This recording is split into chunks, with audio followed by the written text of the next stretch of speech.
One of the things that we need to consider when we are writing is the fact that writing is considered to be a creative act. It's an exchange between the writer and the reader, but there is creativity involved on both ends of the exchange. First, the author chooses and arranges, and that's part of what we're going to focus on with the memoir. And then the reader responds. The reader responds on an emotional level, and the reader interprets on an intellectual level. So as an author, we want to choose and arrange what we include in such a way that we elicit the response that we want, that is an emotional response. And then we also want to communicate in such a way that the reader interprets on an intellectual level, understanding what we want them to understand.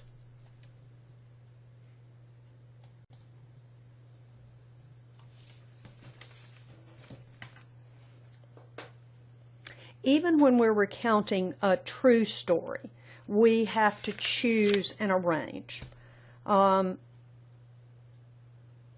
We are not providing a transcript of an event or an unedited movie clip or video clip of an event. We are sharing an experience. And in doing that, we have to choose what's important and arrange it in such a way that our reader can share the experience with us. And then if we've been successful, then the reader responds as we hope they will. There are 3 parts to a memoir that we're going to consider relative to this idea of choosing and arranging. First is the sequence of events. We must choose what is essential to make a point. We don't want to tell a story like a 6-year-old, where everything has the same value. If a 6-year-old tells a story, they typically tell us, and then we go from getting out of bed in the morning until going to bed at night, and all of it has equal value. Instead, we want to choose elements so that our focus is on the parts of the story that support our point. The idea is to move beyond a simple story to one that reveals a relationship between events. Here we have E.M. Forster's comments from aspects of a novel, and he makes the point very well. So I want to share it with you because he talks about the importance of intelligence and memory when we choose the story elements well. He talks about the difference between story and plot. So as you're formulating your story, think in these terms. He says, and I apologize for reading, but he says that we've defined a story as a narrative of events arranged in time sequence. A plot is also a narrative of events, but the emphasis falls on causality. That is, why do the events occur in the order that they occurred? The first example is a story. The second example is a plot, because in the second example, the king died and then the queen died of grief, we see a relationship between events, and the causality is more important to us as the reader than is the sequence of events. The sequence of events contributes to our understanding of what happened, but what happened is important. Then you notice that he goes on and talks about a plot with a mystery. The queen died, no one knew why until it was discovered that it was because of grief. So in this case, the time sequence is altered a little bit, and it allows us to consider what the story means beyond simply the sequence of events. So if if it is a story, we simply say, and then? If it is a plot, we ask why. Forster is talking about the novel, but the same concepts apply when we write a narrative or a memoir. Forster says, a plot cannot be told to a gaping audience of cavemen, or to a tyrannical sultan, or to the movie public. They can be only kept awake, or they can only be kept awake by then and then. They only supply curiosity. What happens next? But the plot demands intelligence and memory. That is, we are requiring our listeners to interpret, to understand and interpret what we have to say. So think in terms of choosing elements that help convey the meaning of the story and the relationships between the events. When we choose the essential elements to support the thesis, our story moves forward in such a way that we keep the reader engaged, not because of what happens and then, but because they want to know the reasons behind the things that happened.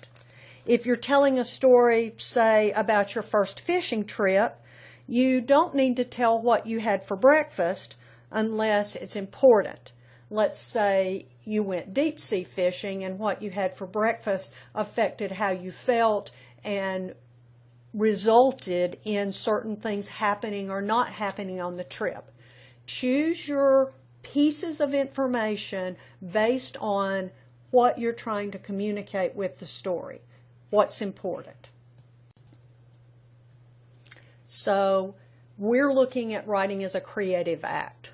We need to, as we plan what we're going to tell, we need to identify the setting, the characters, as well as that sequence of events. When we talk about characters, we need to include only who is important.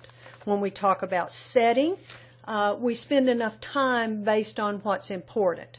And then, of course, we talk about the chronology or the sequence of events.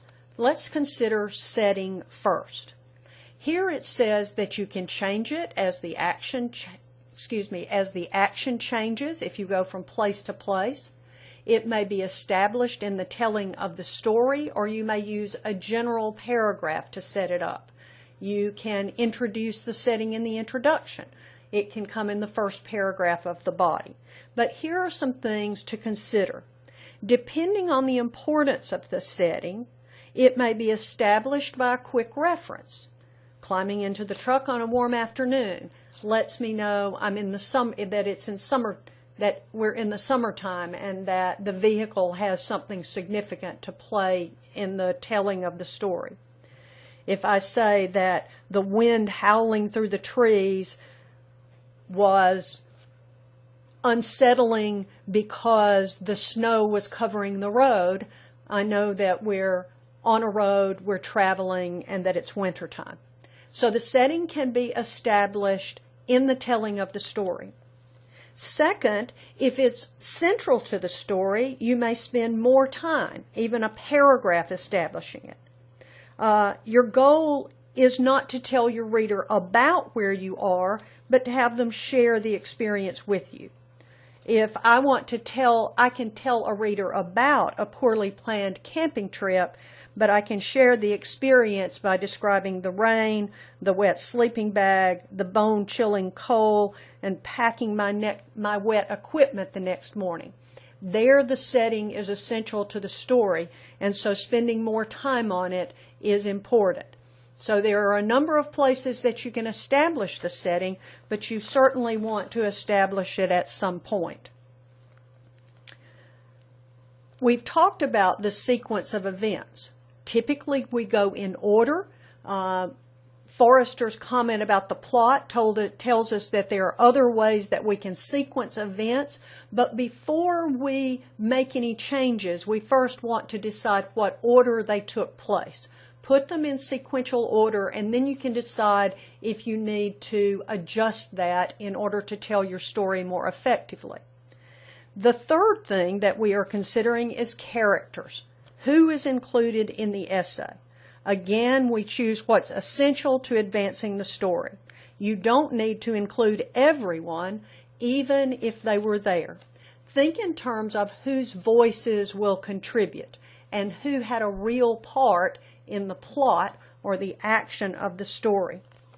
For instance, if I went on that camping trip with 10 other people, I may use that as part of the setting, but then they don't have to be a part of my experience that lets you know how poorly I planned and the lesson I learned from doing that.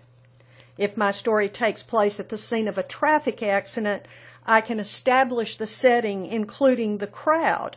But when I'm telling the story, only the characters are essential, whether it's a helpful witness or the tow truck driver.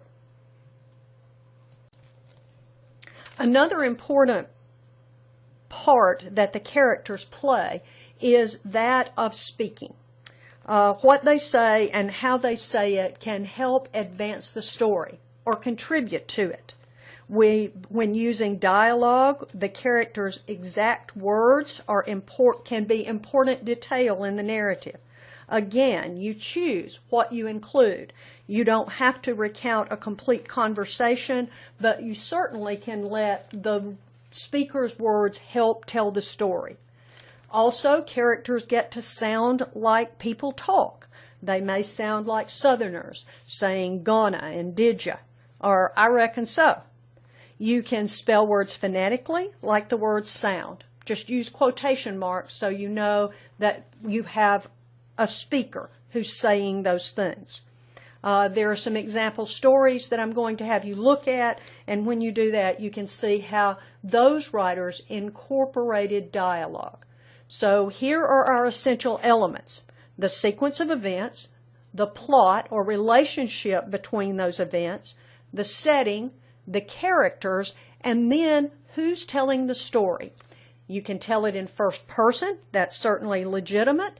You may tell a story that someone else told you and recount it, but you need to be consistent in your point of view. Who is telling the story? The person I'm telling the story from my own perspective, what I saw and experienced, or I'm telling about what someone else experienced. Finally, all of these elements contribute to the point that was stated in the thesis. That's always the focus. What is the point of the story? The story, the body of the essay, is used to make a point, and with our memoir, that point will be stated in our introduction.